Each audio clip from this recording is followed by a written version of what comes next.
오늘 우리가 함께 보게 될 말씀 제목이 하나님의 100%또 나의 100% 이렇게 돼 있어요.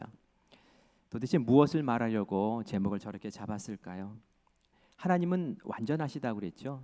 그래서 하나님의 계획과 하나님의 섭리와 하나님이 이루시는 결과는 늘 완전하게 성취됩니다. 그래서 100%라고 말하는 거예요. 그런데 나의 100%는 또 뭘까요? 내가 하나님처럼 그렇게 완전한가요? 내가 하나님처럼 100% 온전할 수 있을까요? 하나님과 비교한 100%가 아니라 내가 처한 상황에서 또 내가 가진 재능과 또 나에게 주신 능력과 은혜 속에서 나도 전심을 다해서 100%의 헌신으로 하나님과 함께 동행 길을 걷겠습니다라는 그러한 고백이 담겨 있습니다. 사실 신앙생활이라는 게 그런 거잖아요. 하나님과의 관계 속에서 함께 걷는 길, 그게 신앙생활이에요. 그런데 하나님과 함께 걸으면서 무게의 중심이 나에게 있는 신앙인도 있고 하나님께 가 있는 신앙인도 있습니다. 근데 이것이 별거 아닌 것 같지만 굉장히 중요한 차이가 나요. 제가 천동설, 지동설 이야기를 오늘 잠깐 먼저 하려고 하는데 그림 한번 보겠습니다. 이 과학 시간이 되면은 천동설, 지동설 우리 학생들이 배우는데요. 천동설이라는 것은 하늘이 움직인다는 얘기예요. 하늘이 움직여요. 중심은 지구고 지구는 가만히 있고 그리고 하늘의 별과 하늘의 해와 하늘의 달이 움직인다라고 천체를 이해하는 것이 이제 천동설이죠. 중심이 지구라는 얘기예요. 그 반면에 지동설이 있습니다. 지동설. 지구가 움직인다는 거예요. 그래서 지구가 움직여서 태양을 주변으로 이렇게 돈다는 거죠. 해를 중심으로 달도 또 다른 행성들도 이제 돈다. 중심은 태양이다라는 것이 이제 지동설이죠. 어느 설이 진짜입니까? 지동설이 진짜죠. 그렇죠? 근데 우리 눈에는 천동설이 진짜 같아요. 그렇죠? 아침에 눈 뜨고 일어나면 해가 분명히 바다에서 툭 튀어 올라오더니 산 쪽으로 넘어간단 말이에요. 태양이 움직이네. 이렇게 생각을 하는데 그렇지가 않죠. 지동설. 태양이 중심이고 그 주변을 우리 지구를 비롯해 행성들이 도는 것이 진짜입니다. 제가 이런 얘기를 하는 것은 우리 신앙생활도 마찬가지라는 얘기예요. 신앙생활을 할 때 우리는 상식적으로 내가 중심이 되어서 하나님, 나의 뜻, 나의 마음, 나의 계획은 이러니까 하나님이 도와주셔야 돼요. 이렇게 신앙생활을 하며 기도하며 나아갑니다. 맞는 것 같아요. 상식적으로 옳은 것 같아요. 그런데 그럼 하나님 중심은 없어지는 거예요. 내가 중심이니까. 하나님 중심의 신앙은 좀 다르다는 겁니다.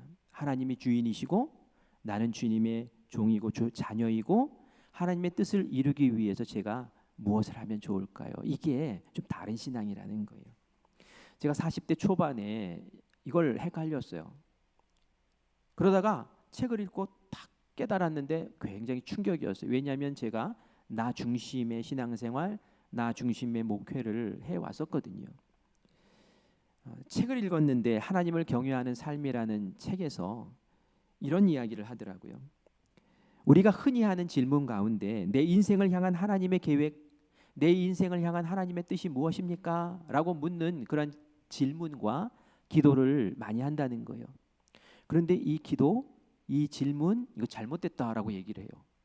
깜짝 놀랐어요. 아니 나도 그렇게 기도하고 나도 그렇게 기도하라고 권하기도 하고 그랬는데 이거 잘못됐다고 그런데 잘못 가르쳐 준 건가? 도대체 뭐가 잘못됐다는 거야? 라고 생각을 했죠. 사실 그렇잖아요. 나를 향한 하나님의 뜻을 내가 알면 그 뜻대로 순종하면서 그 뜻을 이루면 내 인생도 활짝 피는 거 아닙니까? 그렇죠? 그래서 그렇게 기도를 하는데 왜 이게 잘못됐다는 걸까요? 이 질문 가운데 나 중심의 신앙이 있다라는 거죠. 나를 향한 하나님의 계획, 내 인생을 향한 하나님의 계획, 이게 뭐예요? 내가 지금 중심에 서 있는 거예요. 그러면 어떤 기도가 제대로 된 기도냐? 거기서는 그 책에서 이렇게 알려줘요. 나를 향한, 내 인생을 향한, 요거 빼버리라는 거예요. 하나님의 계획이 무엇입니까? 이렇게 물으라는 거예요. 내가 살고 있는 이 세상, 나의 삶의 터전, 또 나의 인간 관계 속에서 하나님이 뭔가를 지금 이루시기 원하시고 뭔가를 하기를 원하신다는 거예요. 그걸 기도하고 성령 안에서 찾아보면은 분명히 하나님이 뭘 하시는 거, 뭘 원하시는가 이런 것들이 나에게 들려온다는 거죠. 그것은 뭡니까? 너 이 일에 같이 할래? 라고 초청하는 것과 같다는 거예요. 거기에 나를 맞춰 들어가는 것이라는 거예요. 하나님, 주님의 뜻이, 주님의 마음이, 주님의 계획이 저희 가정에서, 저희 교회에서, 저희 직장에서 이런 것입니까? 그렇다면 제가 하나님 뜻에 맞춰서 순종하며 나아갈게요. 이게 진짜 제대로 된 하나님 중심의 신앙입니다 라고 가르쳐 주는데 저에게 큰 교훈이 됐어요. 그전에는 그랬거든요. 하나님, 제가 이렇게 목회하고 싶고 이렇게 성공한 성직자가 되고 싶은데 그러려면 이게 필요하고 저것도 필요하고 이렇게 도와주셔야 되고 이렇게 기도하고 그것을 주장했어요. 아, 근데 아니구나라는 걸 알게 됐죠. 하나님, 나의 목회 현장에서, 나의 가정에서 하나님 도대체 뭘 이루시기를 원하시나요? 제가 귀 기울여 듣겠습니다. 그리고 하나님 원하시는 것이 있으면 제가 그 원하는 것에 제 인생을 걸고 지금 이때에 하나님께서 필요하시는 그것에 내가 헌신하겠습니다 라고 마음을 바꾸어서 그렇게 나아갔던 그런 전환의 기회가 있었습니다.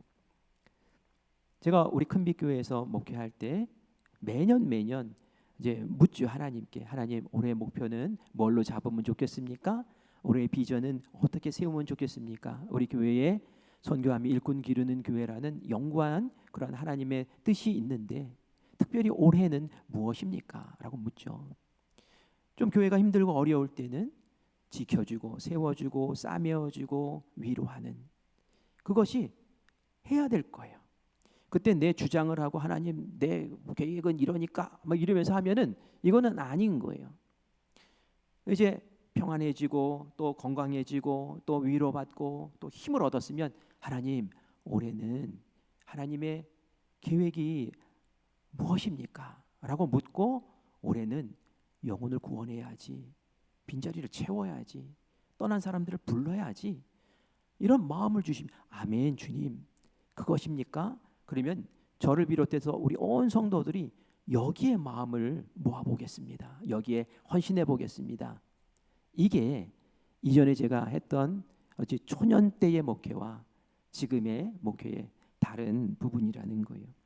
오늘 본문을 보면은 모세가 출생했을 때 이야기가 나오는데요. 거기에 나오는 사람들의 이야기가 나 중심이 아닌 하나님 중심으로 살았기에 이 모세가 아름답게 그 초년을 정말 위기 속에서 생명을 부지하고 일어설 수 있었구나. 하나님 뜻이 이루어졌구나 라는 것을 잘 보여줍니다. 모세가 탄생할 때는 참 어려웠어요. 그 태어날 때의 상황이 참 곤고했습니다. 그러나 하나님의 계획 속에는 이 모세가 태어나는 것이 다 계산되어 있었고 다 포함되어 있었지요. 하나님이 아브라함에게 400년 후에 일어날 일들을 미리 알려주셨습니다. 그것이 창세기 15장 13절부터 14절에 나오는데 같이 읽겠습니다. 여호와께서 아브라함에게 이르시되 너는 반드시 알라. 네 자손이 이방에서 객이 되어 그들을 섬기겠고 그들은 400년 동안 네 자손을 괴롭히리니 그들이 섬기는 나라를 내가 징벌할지며 그 후에 네 자손이 큰 재물을 이끌고 나오리라. 아멘. 아브라함 때에 이미 400년 후에 있을 일들을 예언을 해 주신 거예요. 네 후손들이 어떻게 될 것이다. 첫 번째, 이방의 객이 되어서 400년 동안 그들을 섬기게 될 것이다 라고 말씀을 하세요. 아브라함이 볼 수 있는 일이 아니에요. 그 후손들에게 일어날 일이에요. 어떤 일이 있었습니까? 정말 그 예언대로 야곱의 때에 기근이 들고 요셉이, 이제 야곱의 아들 요셉이 이집트의 총리가 되므로 다 초청을 했죠. 그래서 이집트로 갔습니다. 그곳에서 이주하는 그 계기 되는 그러한 하나님의 예언이 성취됐던 것을 우리가 봅니다. 처음에는 그들이 대접받았어요. 그런데 왕이 바뀌면서 새로운 정권이 들어서면서 이 이스라엘 히브리 사람들을 이제 강제 노역 가운데 집어넣습니다. 노예 생활을 하게 만들어요. 왜냐하면은 이스라엘 사람들이 애를 너무 잘 낳는 거예요. 펑펑 낳는데 잘못하면은 이집트를 집어삼킬 정도가 되는 거예요. 위협할 정도로 이렇게 불어나게 되는 거예요. 이거 안 되겠다. 외부의 세력과 결탁해서 안에서 반란을 일으키면 이 나라가 부지하기가 어려울 것 같아요. 그래서 새로 된 왕이 이제 이스라엘 백성들을 억압하고 노예 생활을 하게 만들죠. 그 당시에 라암셋이라는 그러한 전략적인 도시가 있었는데 그 도시 건축하는 일에 재건하는 일에 다 투입을 해가지고 이스라엘 백성들이 거기에서 신음하며 정신없이 맞으면서 그러면서 일하는 거예요. 딴 생각하지 말라는 거예요. 반란을 이렇게 생각하지 말라는 거예요. 그렇게 휘둘렸습니다. 이게 바로 하나님의 계획하심이 하나님의 예고하셨던 것들이 100%다 이루어지는 모습들을 우리가 보는 거예요. 그래서 우리가 하나님의 섭리, 하나님의 계획, 하나님의 뜻은 100%입니다. 다 이루어집니다. 라고 고백할 수밖에 없는 것이죠. 그런데 하나님이 예언하실 때에 한 가지 다른 계획도 알려주셨어요. 그것은 뭐냐? 그 이집트에서 노예 생활에서 건져주시겠다는 거예요. 너희들이 재물을 이끌고 나올 것이다 라는 예언도 주셨어요. 그리고 그 예언이 성취될 때가 점점 다가오는 거예요. 400년. 바로 그때에 하나님께서 그 계획을 이루시기 위해서 모세라는 아이를 보내주신 것이죠. 하나님의 이 계획 가운데, 하나님의 섭리 가운데 이것이 정말 열매로 이루어지려면 그 뜻을 잘 알아듣고 깨닫고 하나님, 제가 하나님의 뜻에 순종할게요 라고 하는 그 사람들을 통해서 역사가 이루어지는 거예요. 이 아기의 모세 아기의 그 탄생과 그 생존이 이거 만만치가 않았습니다. 이 아이는 레위 가문에 있는 한 남자와 한 여자, 이름을 나중에 찾아보니까 아므람과 요게벳이라는 이 두 사람 부부 사이에서 태어나게 되는데, 이 아이가 하도 잘생겨서 남 모르게 집에서 키웁니다. 이게 남 모르게 키우는 이유가 있죠. 그 당시 바로가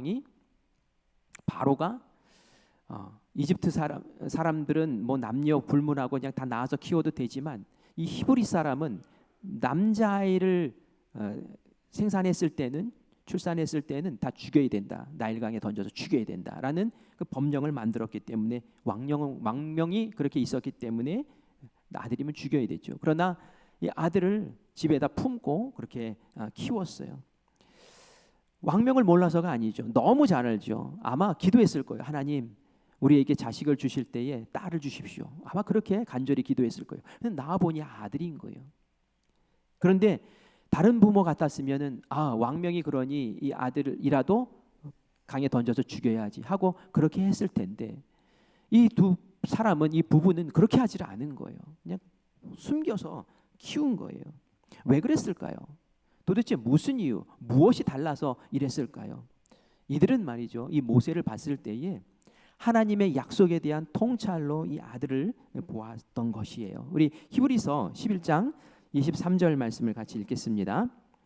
믿음으로 모세가 났을 때에 그 부모가 아름다운 아이임을 보고 석 달 동안 숨겨 왕의 명령을 무서워하지 아니하였으며. 아멘. 여기서 보니까 아름다운 아이임을 보고, 여기서 이제 우리가 문자 그대로만 보면 와, 그냥 잘생기고 아주 예쁘고 아주 눈이 땡그랗고 그런 아들인가 보다, 너무 예뻤나 보다, 이렇게 생각하시면은 안 돼요.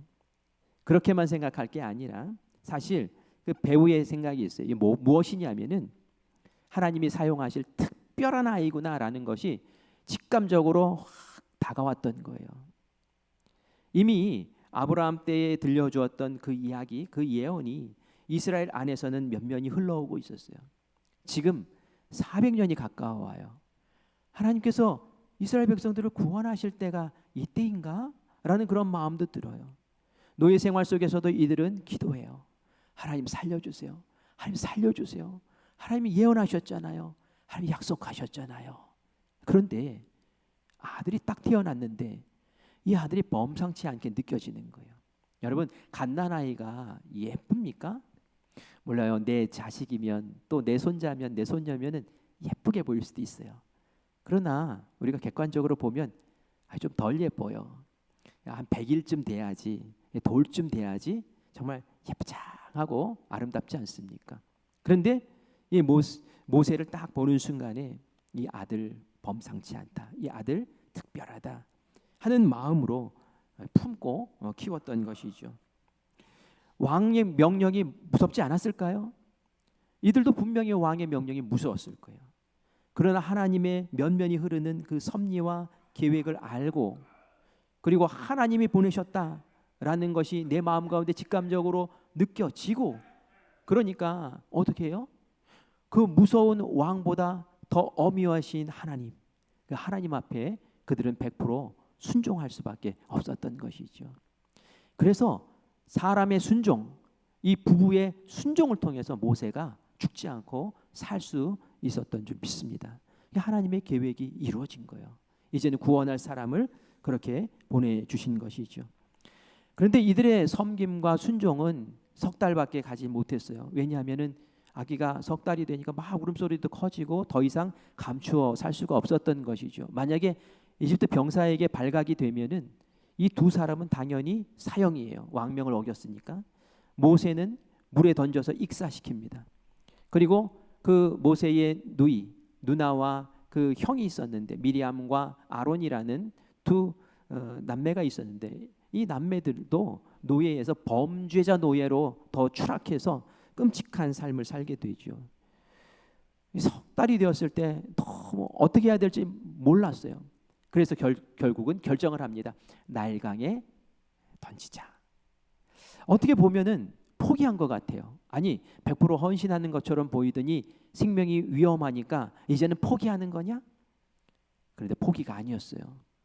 어떻게 했습니까? 우리가 이미 잘 알죠. 갈대로 상자를 만들어서 역청을 바르고 나무 송진을 발라서, 그리고 그 방수를 한 거예요. 배처럼 딱 만들어서 거기에 아기 모세를 집어넣고 뚜껑을 닫고, 그리고 강에 이제 띄워 보냅니다. 뭡니까?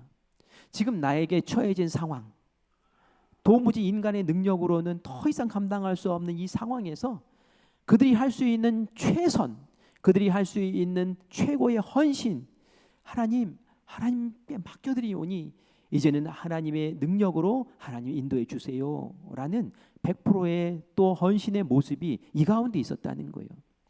우리가 인간의 100%의 헌신 막 이렇게 얘기를 하면은 좀 질려요. 왜 질려요? 와, 인간의 100%의 헌신하면 막 순교하라는 얘기처럼 들리고, 막 그냥 목숨 다 걸라는 얘기처럼 들리고, 내 재산 다 털어 넣으라는 얘기처럼 들리고, 정말 와, 그건 누가 해? 라고 벌벌 떨게 된단 말이에요. 그러나 하나님 그런 헌신을 요구하시는 게 아니에요. 내 생업, 내 상황, 내 여건, 내 조건 안에서 네가 할 수 있는 최선으로 한번 100% 그걸 순전함으로, 전심으로 한번 나와 함께 해보자 라는 것이 우리를 향하신 하나님의 기대인 줄 믿습니다. 그래요. 그걸 한 거예요. 이 부부가. 이전처럼 내가 내 품 안에 안고 내 젖 먹이면서 내가 키우는지는 못하지만, 하나님, 내가 지금 주어진 상황에선 이게 최선입니다 하고 하나님께 그렇게 맡겨드렸죠.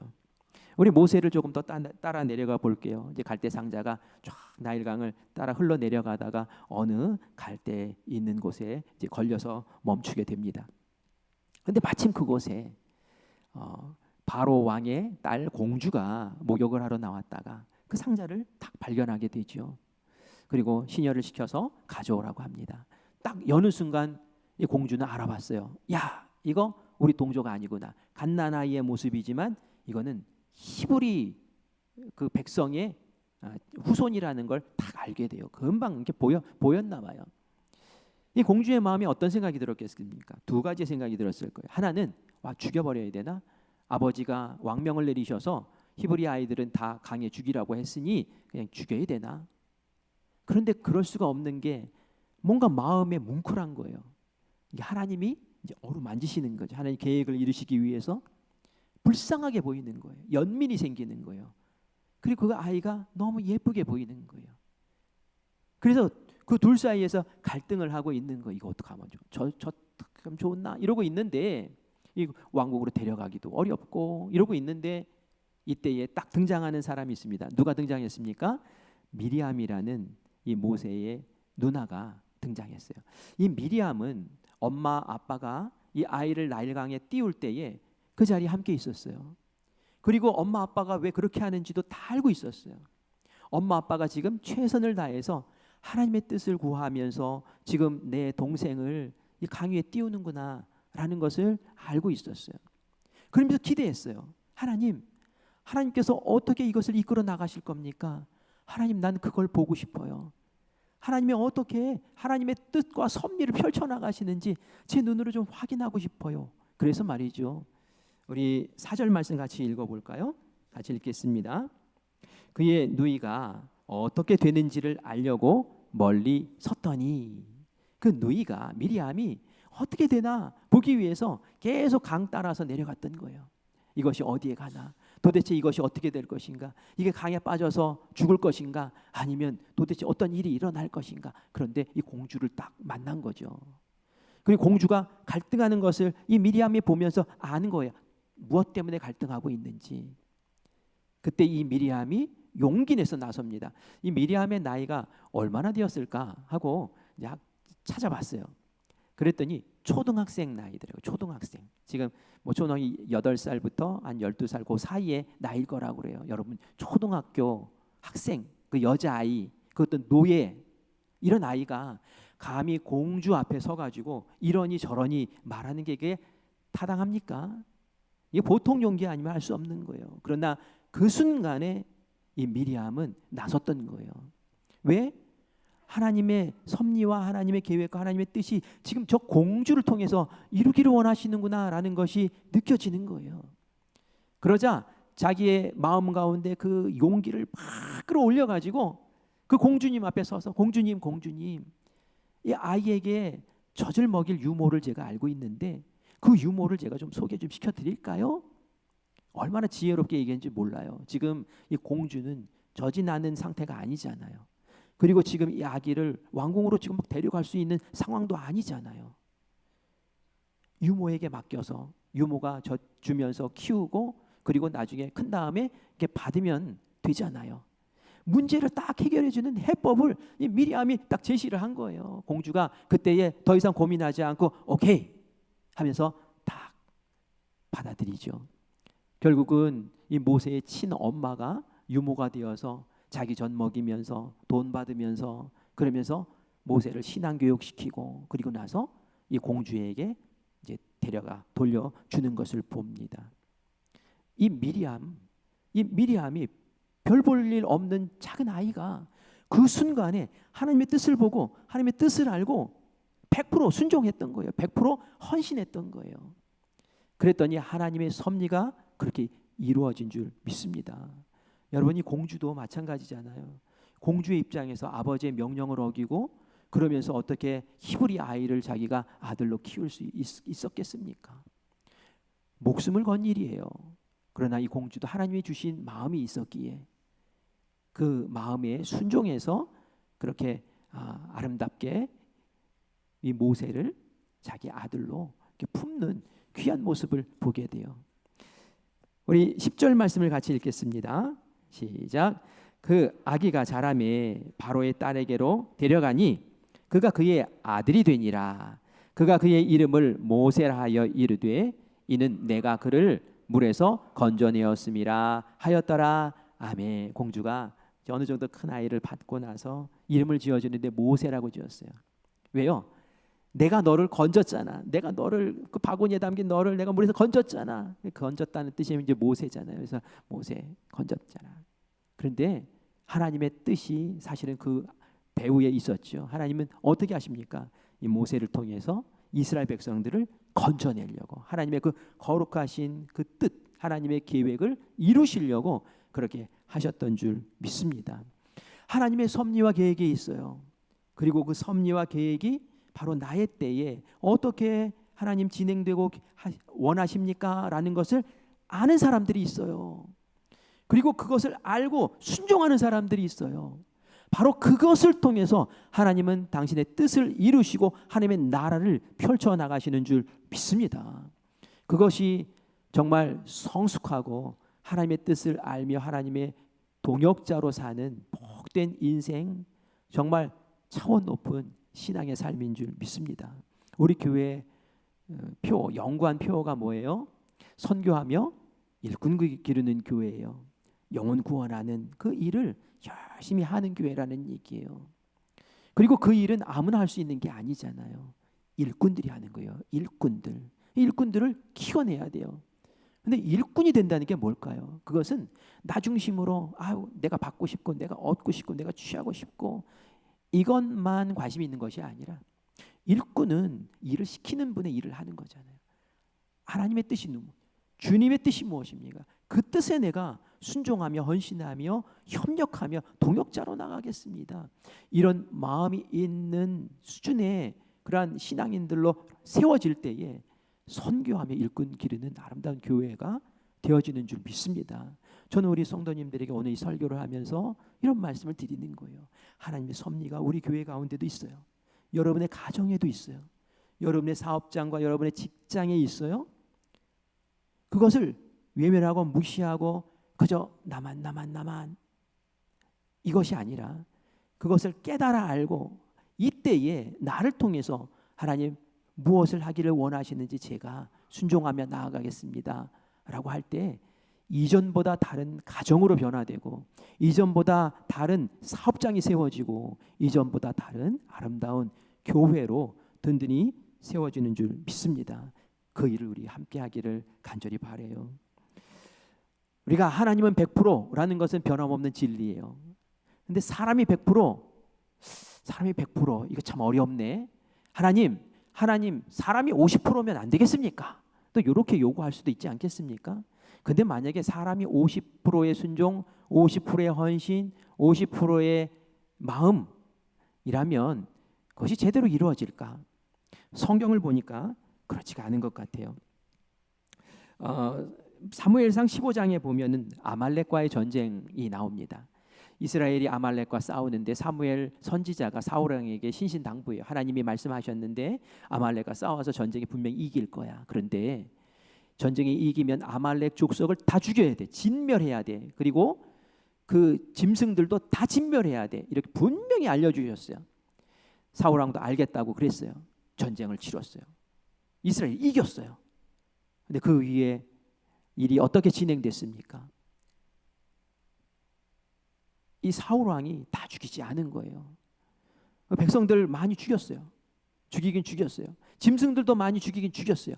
그런데 아말렉 왕도 살려놓고 또 실한 토실토실한 그 짐승들은 다 살려놓은 거예요. 사무엘 선지자가 와가지고 너 왜 이러냐고. 이 절반의 순종이라는 거예요. 절반은 했고 절반은 안 한 거잖아요. 50% 이건 아니잖아. 하나님 실망하셨다는 거예요. 그랬더니 막 변명하면서 자기 합리화를 합니다. 어떻게 합리화를 해요? 이 재물 가지고 하나님께 제사 드리려고 그런 거야. 내 진심을 좀 알아줘 라고 하는 거예요. 근데 하나님이 뭐라고 말씀하십니까? 아니야. 나는 재물을 원하지 않아. 난 제사를 원하는 게 아니야. 나는 그거보다 순종을 원한다 라고 하나님이 꼭 집어서 알려주세요. 사울이 마음이 들통났어요. 사울은 사실 왕이 처음 되었을 때는 겸손한 왕이었어요. 그래서 늘 하나님께 묻고 하나님께 순종하고 하나님 중심이었어요. 근데 공을 쌓고 사람들이 박수 쳐주고 그리고 인기를 얻으니까 이제는 사람이 눈에 보이고 그리고 하나님보다는 나 중심, 사람 중심의 왕으로 변질돼 버린 거예요. 그러니까 온전한 순종을 할 수 없는 거죠. 그러니까 양다리 걸치고 그렇게 어정쩡 그렇게 살아가는 거예요. 하나님은 더 이상 이 사람을 이스라엘 이끌 지도자로 더 이상 쓸 수가 없었어요. 바로 이 사건이 사울을 하나님이 버리시고 다윗을 세우셔서 정말 내 마음에 합한 사람, 내 마음 가운데 100% 순종할 수 있는 그 사람을 통해서 이스라엘을 새롭게 이끌어 나가시는 줄 믿습니다. 그래서 우리가 50% 정도 하면 되지, 이거 굉장히 아니란 생각이에요. 하나님 우리의 최선, 우리의 100%에 근접하는 그러한 걸음을 원하신다는 거예요. 우리가 100% 어떻게 할 수 있습니까? 그러나 하나님 제가 이전에는 50이었으나 지금은 60%, 지금은 70%, 지금은 80% 하나님 중심으로 제가 이렇게 가까이 나아갑니다. 하나님께 더 무게를 둔 그런 삶으로 나아갑니다. 그게 바로 제자의 삶인 줄 믿습니다. 그것을 위해서 걷는 우리 모두가 되기를 간절히 바랍니다. 0%에 순종한 사람도 있었어요. 0%에 순종 누가 했습니까? 이건 불순종이죠. 요나가 대표적인 사람이죠. 하나님 분명히 계획이 있었어요. 계획을 알아요. 니느웨 백성들에게 하나님이 선포하라는 말씀을 선포하면 그들이 회개하고 돌아올 것 같아요. 그 하나님의 계획이 마음에 들지 않았어요. 하나님의 계획을 너무 잘 알면서도 이 요나는 떠나버렸어요. 하나님 가라 하시는 반대 방향으로 가버렸어요. 근데 하나님은 어떻게 하세요? 다 뒤집어 엎으시는 거예요. 그 삶의 자리를 다 뒤집어 엎으시는 거예요. 왜요? 사랑하니까. 정신 차리라고, 돌아오라고, 망하라고 그런 게 아니에요. 물고기 뱃속에 품으시잖아요. 결국은 그가 회개하고 하나님의 뜻 가운데 마음을 두고 100% 순종하며 나아갈 때에 하나님은 니느웨 백성의 회개를 받으시고 그리고 사랑으로 돌보시는 은혜를 베푸신 줄 믿습니다.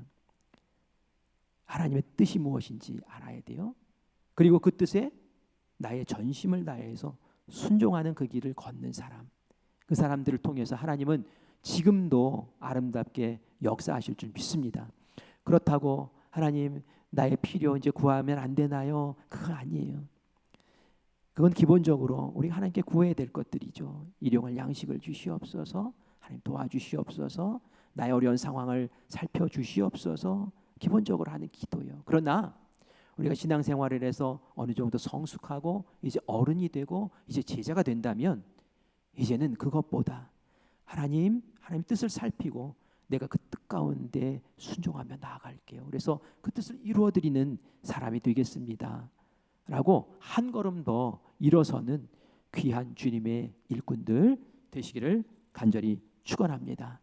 우리 교회가 올해는 큰빛 축제를 통해서 영혼 구원하는 일, 여기에 우리 전심을 기울입시다. 이게 하나님의 뜻입니다. 하나님의 마음입니다. 라고 제가 선포하고 큰빛 축제를 지금 함께 하고 있어요. 여러분들의 마음은 어떻습니까? 여러분들의 마음도 전심입니까? 아니면 하나님의 뜻은 그래도 나는 50%, 하나님의 뜻은 그래도 나는 잘 모르겠어요. 이건 아닌 거죠. 하나님의 뜻이 그렇습니까? 그렇다면 제가 처한 상황과 환경과 여건 속에서 저도 최선 다하고 전심으로 나아가 하나님이 나를 통해 우리 교회를 통해 지금 이 시대에 우리 동해 삼척 땅에서 이루기 원하시는 그 아름다운 역사를 함께 이루어드리는 그러한 주의 복의 통로가 되겠습니다. 라고 함께 나아가서는 우리 모두 되기를 원합니다. 하나님께서 여러분의 가정을 축복하십니다. 하나님께서 여러분의 사업장을 기름지게 하실 줄 믿습니다. 그리고 우리 교회를 하나님께서 부흥케 하실 줄 믿습니다. 그것을 위해서 함께 걷는 우리 모두가 되기를 간절히 축원합니다. 아멘. 기도하겠습니다.